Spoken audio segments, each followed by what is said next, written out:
Nanovore hacked. Thursday after school, Lucas was pulling his hair out. He and Drew sat in Mr. Sapphire's, Doc Zapp's science storeroom, taking advantage of the quiet in order for Lucas to finish his science project. The room was actually a long, double-wide hall lined with shelves. Here, Hanover High's science teachers stored their biology and geology samples, microscopes, scales, Bunsen burners, an entire wall of chemicals for in-class experiments, and at least 20 different sizes and styles of test tubes. Doc Zapp allowed Lucas to use the long, narrow work table stored in the hall. This week, Lucas had his science fair project spread across the table like a gutted robot from a mad scientist's dream.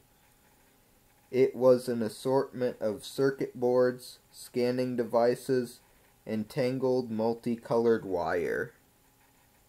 He stepped back from his work, rubbed his eyes, and looked it over from top to bottom, comparing it to the schematics in his notebook. Lucas twisted his hands in his hair and gave another frustrated yank. Drew reached out and pulled his hands away. "Stop that," she said. He let go of his hair. "I just don't know, Drew. How am I going to finish this? There's so much left to do." 25. She stared at him. "Are we giving ourselves number nicknames now? I'd rather be Pi, incidentally." Lucas shook his head as if to clear it. "No, I just decided that I will need 25 hours in the day to finish all of this. That's doable, right?" "Well, we'd need to adjust the rotation of the Earth," Drew said, "'cause in a month we'd all be turned around if we messed with the clocks." Lucas quickly did the math in his head and stood up excitedly. "Hey, we'd only have to slow the Earth's rotation down 40 miles per hour. That's not too bad. We can totally do that, right?" Drew grinned. "Sure, but it sounds like something you'd have the time for only after this project is done, which kind of defeats the whole purpose, right?" Lucas slumped back on his stool. "Yeah." Doc Zapp's voice floated into the storage room. "Lucas, can you give me a hand in here for a moment?" "Sure," he said, and trudged into Doc Zapp's classroom. Robert Doc Zapp Sapphire looked up from his work to stare at Lucas blankly. His long gray hair was bound back in a ponytail that Lucas was sure went out of style sometime mid-last century. He rarely smiled, but Lucas knew his dry, razor wit cut so finely that half his classmates never even knew they'd been cut. "I'm giving you a hand," said Lucas. Doc Zapp snorted and returned to his work. "So what does the nanoscanner need from me?" Lucas said, looking at Doc Zapp's latest project. The nanoscanner was a device he had built to allow direct access to the nanosphere for Lucas and his friends. Projecting their consciousnesses through their nanoscopes, they could roam inside the electronic world just like the Nanovore. Doc Zapp still wasn't entirely sure whether the nanosphere was 100% safe for humans yet, but this hasn't stopped the lab rats from venturing in from time to time. They'd found their way into the internet, found a pretty simple way to bypass the school's secure databases, and, of course, seen Wild Nanovore. Unfortunately, the Snake Pit had also managed to find their way in, much to Lucas's irritation and shame. If he was one of the smartest kids in school, how come he couldn't figure out how to keep Ben Arneson and his idiot friends away from his toys. Lucas, if you'd pay attention, we might finish this and you could return to Drew and your project, Doc Zapp said. I need you to hold these 2 leads and do not let them touch.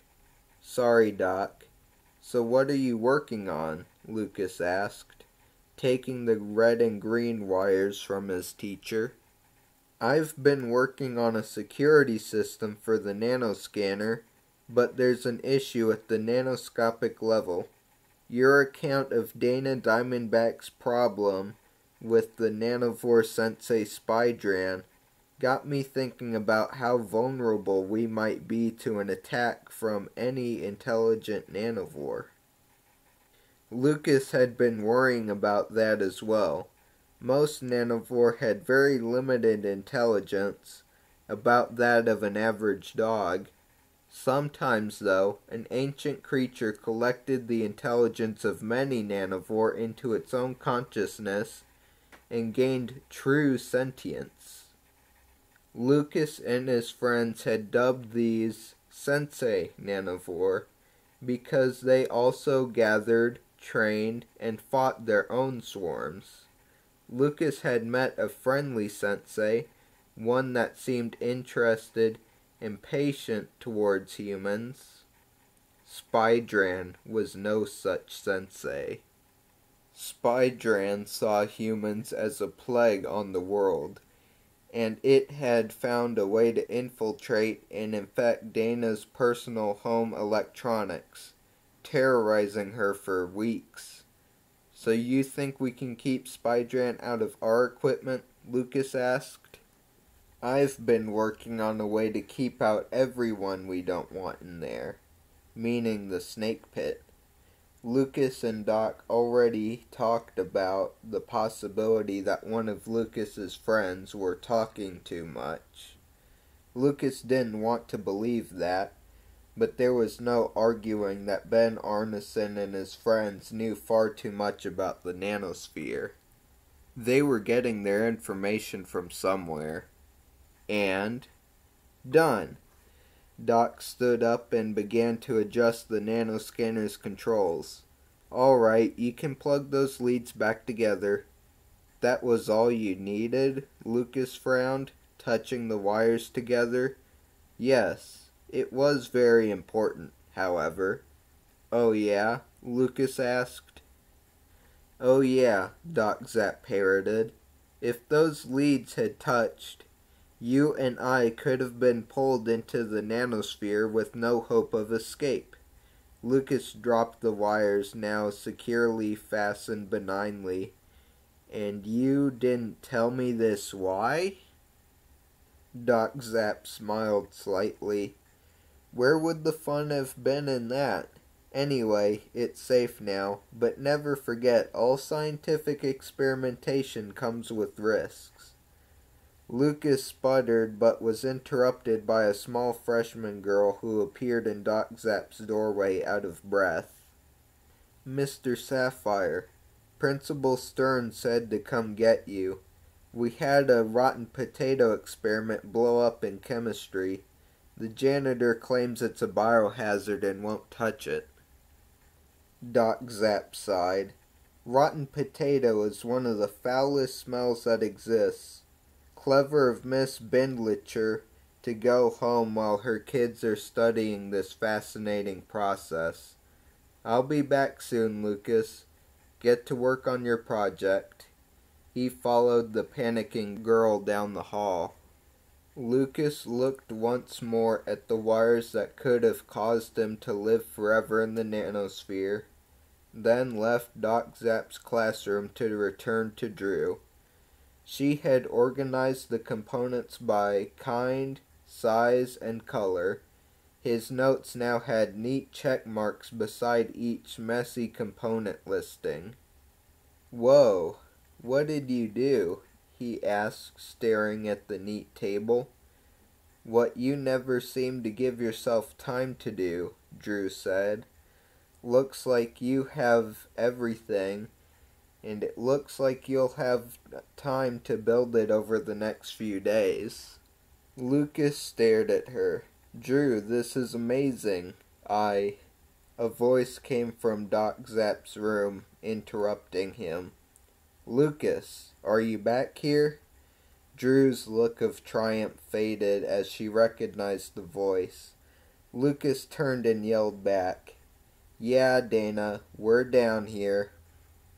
Dana Diamondback came in, all smiles. She wore her cheerleading uniform and looked breathless and tousled as if she had just come from practice.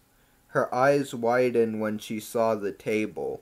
Wow, you have been busy, she said. Yeah, we still are, Drew said. Lucas, we should get started putting this together soon. I'm going to need to head home in half an hour, so if you want my help, we need to get moving on this. Yeah, you're right, Lucas said, watching Dana.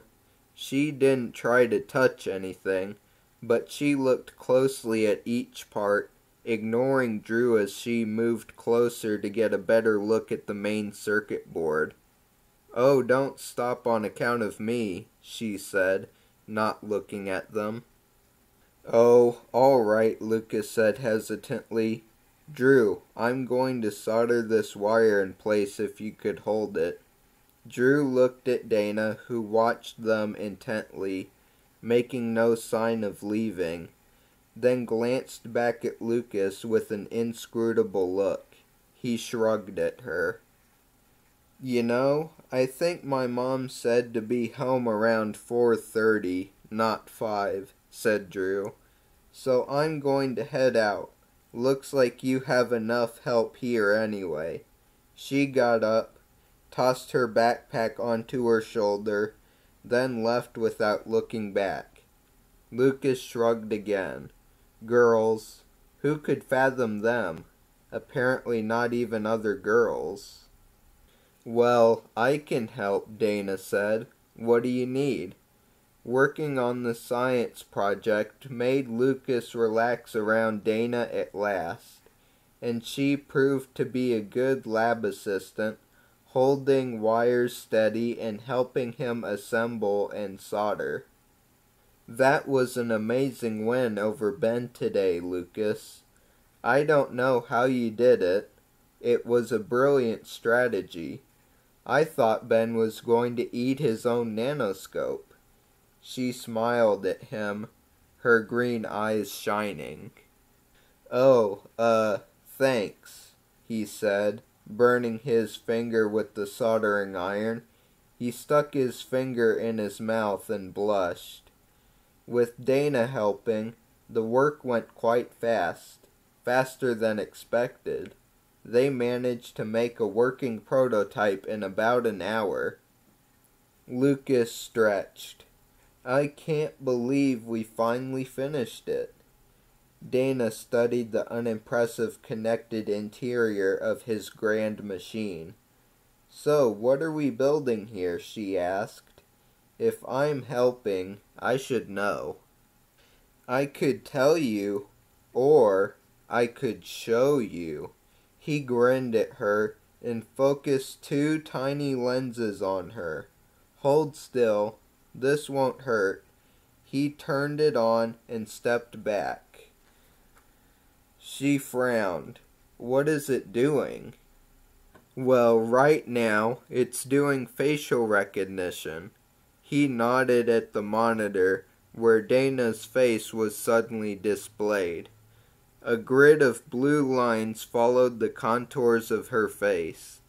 It checked the distance between her eyes, width of her mouth, cheekbone structure, a dozen other measurements. Interesting, Dana said. And that's what it does? Nope, that's just how it starts out. Needs to know who it's looking at. There, it's got you. Lucas saw Dana's high school student body card on the display, complete with this year's school picture, then her current class schedule, her grades. Near Dana's elbow, A speaker crackled to life. Dana Diamondback, your current grade point average looks very promising. I see college in your future. Dana's name sounded very harsh as spoken by the computer-generated voice. Too mechanical. Lucas would have to fix that. But the rest had a great effect on her. She sat back, spine straight, and stared stone-faced at the offending speaker. It has access to my file? She seemed mad, but then her expression changed. Okay, you've tied it to the school's computer. Not quite. In fact, isn't that your MySpace page? The monitor now showed the front page of Dana's personal website. It had her picture gallery, her profile, then it flashed to a new page and showed a list of her private emails. Hey, Lucas, that's private. Don't worry, I'm not reading it, and it's not saving any of this. There's no permanent storage. The speaker crackled again with a burst of static. After your performance next year at the National Cheer Squad competition, you may receive a scholarship offer from Northwest University. But beware, you have not mailed your early application, and the deadline is in 2 weeks. Beware, beware. Okay, this is creepy, Lucas. How does it know so much about me? Lucas laughed. It's all right, really. I call her Madame Zeldara. I'm going to spend the weekend putting a fortune teller's mask on her to make her all flashy. She shows you how much information you publish about yourself is available, and even things you'd like to keep private aren't very secure.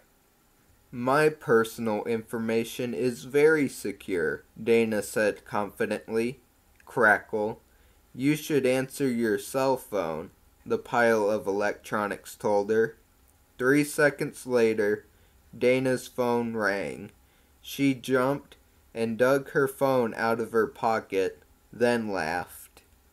All right, I give up. You're going to have to tell me how you did that. But first she did answer her phone, a short conversation that consisted of, call you back, Ben, bye. She hung up immediately. Lucas felt kind of happy that she had hung up on Ben Arneson so quickly. It's not so mysterious, he told her, as the speaker crackled out, beware, beware, again. Besides the facial recognition software, a scanner reads every electronic device you're carrying. It pulled your cell phone's information through its Bluetooth chip. The security really isn't very tight. From there, it must have picked up your MySpace page, maybe even your password. All right, sure. My MySpace page and my password are stored on my cell. Well, even if they weren't, the system would formulate hundreds of guesses based on the usual password choices people make. Your birthday, the name of a pet, any nickname it finds in your phone's text log. Dana nodded, following along. And once it has access, she said, a pattern recognition program running through my emails or my calendar pulled out the data about the cheer competition, and I'm talking with someone about Northwest University. Then you sort that into some basic statements and a couple high probability predictions. Impressive, Dana said. Her eyes were still wide and bright. What can you do with all of this information? Well, just about anything I want, Lucas admitted. Then he added slyly, but not what anyone will be expecting. That sounds sneaky. Lucas laughed. It's not. He turned back to his creation. Don't sweat it. Once I turn all this off, it retains no memory of anything it read.